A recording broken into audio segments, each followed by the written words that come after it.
جانے سے پہلے میں ایک بات کہنا چاہوں گی کہ آج کا جو ٹاپک ہے اس میں شاید جینڈر آٹونومی اینڈ انکلوسیوٹی کے ساتھ ساتھ میں سمجھتی ہوں کہ اس میں انفورسڈ ڈسپیرینسز یا جو ہے بلوچستان میں جو ہیومینیٹیرین کرائسس چل رہی ہے وہ اس میں ایڈ ہونا چاہیے تھا، لیکن چونکہ میں سمجھ سکتی ہوں کہ اگر وہ اس ٹاپک میں ایڈ ہوتا تو شاید یہ آرگنائزرز کو پوری کراچی میں کہیں اپنے پروگرام کو آرگنائز کے لیے جگہ نہیں ملتی۔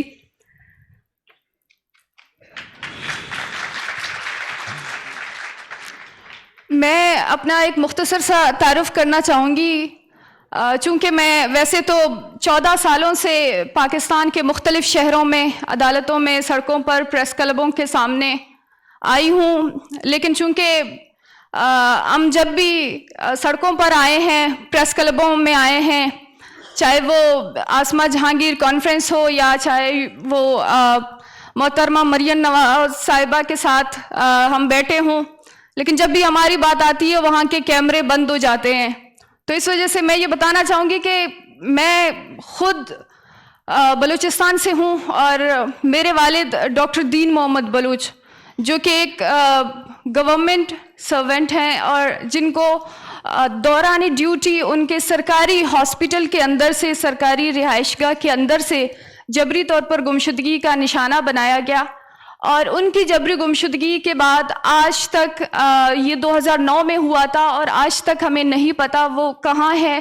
کس حال میں ہے، اور یہ 14 سال کس اذیت میں، کس تکلیف میں گزرے ہیں،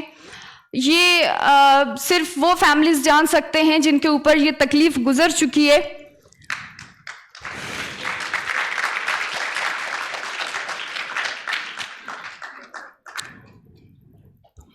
میں چونکہ بلوچستان کے ساحل اور وسائل پہ ہمارے محترم لشکری ریسانی صاحب نے اور ہمایون کرد صاحب نے بہت اچھے سے بات کی، تو میں سمجھتی ہوں کہ میں چونکہ مجھ سے جو ریلیٹڈ پرابلمز ہیں میں شاید ان پر زیادہ توجہ دوں۔ اور یہاں پر میرے ساتھ ایک محترمہ بیٹھی تھی، وہ کہہ رہی تھی کہ بلوچستان سے آئے ہوئے لوگ جو بھی اسٹیج پر جاتے ہیں وہ زیادہ تر فوج کو تنقید کا نشانہ بناتے ہیں، تو شاید میں بھی انہی میں سے ایک ہوں۔ لیکن کیا آپ لوگوں نے کبھی سنا ہے کہ بلوچوں کے اوپر ہمیشہ یہ بات رہی ہے کہ بلوچ ناراض بلوچ ہیں، بلوچ علیحدہ ہونا چاہتے ہیں یا بلوچ دہشت گرد ہیں؟ لیکن کیا آپ میں سے کبھی کسی نے سوچا ہے کہ بلوچ ناراض کیوں ہیں؟ بلوچ آج جس صوبے کی سائل اور وسائل کی وجہ سے پورے ملک کی معیشت چل رہی ہے، آج اس صوبے کے عوام کی کیا حالت ہے؟ اور جب ہم یہی سوال کرنے نکلتے ہیں تو ہمارے لوگ غائب کر دیے جاتے ہیں، اور ہمارے لوگ سالوں سال غائب کر دیے جاتے ہیں، اور پھر جب ہم جیسے لوگ جب ان کی تلاش کے لیے عدالتوں میں، سڑکوں میں، احتجاجی مظاہروں میں جب ہم نکلتے ہیں تو پھر ہمیں جو ہے ملک دشمن کہا جاتا ہے، ہمیں ہی کہا جاتا ہے کہ یہ لوگ ریاست کے خلاف ہیں، اور وہاں پر تنقید ہو، وہاں پر گالیاں ہو، وہاں پر جو ہے کیمرے ہوں، وہ ہر چیز ہمارے لیے بند کی جاتی ہے۔ تو چونکہ یہاں پر بات پاکستان کے ری امیجنیشن کی بات ہو رہی ہے، اور ایک بات میں کلیئرلی کہنا چاہوں گی کہ پاکستان میں چونکہ آپ سمجھتے ہیں بلوچستان بھی شامل ہے، اور اس وقت جو سب سے زیادہ ایک ہیومینیٹیرین ڈیزاسٹر ہے وہ میں سمجھتی ہوں بلوچستان میں ہے۔ آپ لوگ شکر کریں کہ آپ لوگوں کے پاس مہنگائی جیسے مسائل ہیں، آپ لوگوں کے پاس غربت جیسے مسائل ہیں، آپ لوگوں کے پاس جینڈر جیسے مسائل ہیں، لیکن ہمارے پاس ہمارے لوگوں کی زندگیوں اور ان کی تحفظ جیسے مسائل ہیں۔ ہمیں ایک ایسی جنگ میں دھکیلا گیا ہے جہاں پر اگر ہم سوال نہیں کرتے ہیں تو ہم جی نہیں سکتے، ہم آج کے اس دور میں ہم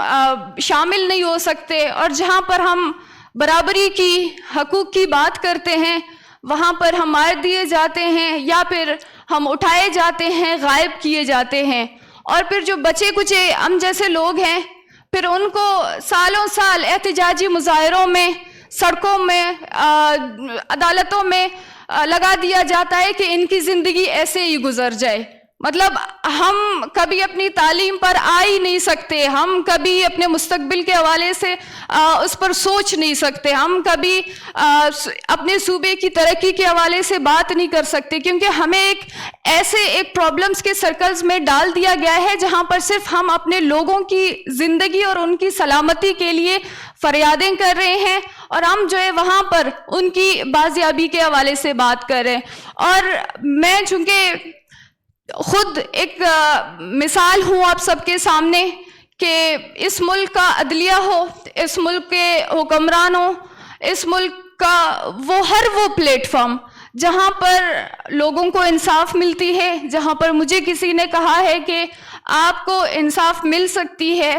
وہاں پر میں خود گئی ہوں. اور میں اپنی بات کر رہی ہوں, اس کا یہ مطلب نہیں ہے کہ صرف یہ میرا واقعہ ہے, بلکہ بلوچستان میں وہ ہزاروں مسنگ پرسنز فیملیز کی یہ ایک مثال ہے اور یہ ہم سب کی ایک مشترکہ جدوجہد ہے جس میں ہم جو ہے سڑکوں پر رہے ہیں, ہم عدالتوں میں در بدر کی ٹھوکریں کھائے ہیں, ہم نے ججز سے بے عزتی سہی ہے, ہم جو ہے ہراس کیے گئے ہیں, ہم مختلف چیزوں کا سامنا کرتے ہوئے ہم اپنے پیاروں کی بازیابی کے لیے آگے آئے ہیں. لیکن آج تک جہاں پر بار بار یہ بات کی جا رہی ہے کہ اس ملک میں عدلیہ جو ہے اس طریقے سے طاقتور نہیں ہے, اس ملک میں انصاف کا نظام صحیح نہیں ہے, لیکن میں عرض کرنا چاہتی ہوں ان لوگوں سے جو حکومت میں رہے ہیں یا پھر حکومت کے اندر ہیں یا پھر آنے والے وقتوں میں حکومت کے اندر آئیں گے, میں ان سے سوال کرنا چاہتی ہوں کہ یہ سوال آپ کس سے کرنا چاہتے ہیں یا یہ بات آپ کس کو کہنا چاہتے ہیں, کیونکہ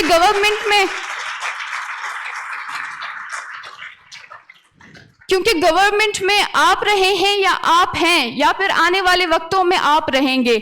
میں خود جو ہے اس ملک کے پرائم منسٹر, اس دور کے پرائم منسٹر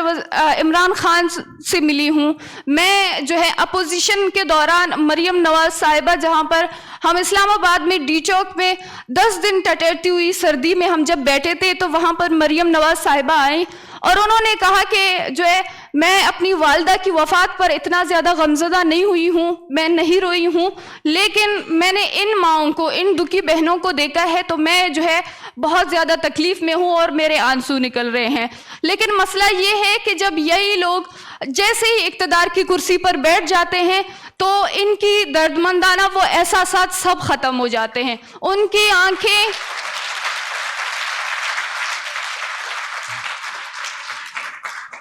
بلوچستان کو اس وقت جس چیز کی ضرورت ہے وہ انسانی حقوق کی تحفظ ہے, اور جب تک آپ وہاں پر انسانی حقوق کی تحفظ جو آج ہمیں سیکیورٹی کے نام پر تحفظ دی جا رہی ہے, جس میں روزانہ ہمارے لوگ قتل کر دیے جا رہے ہیں, جس میں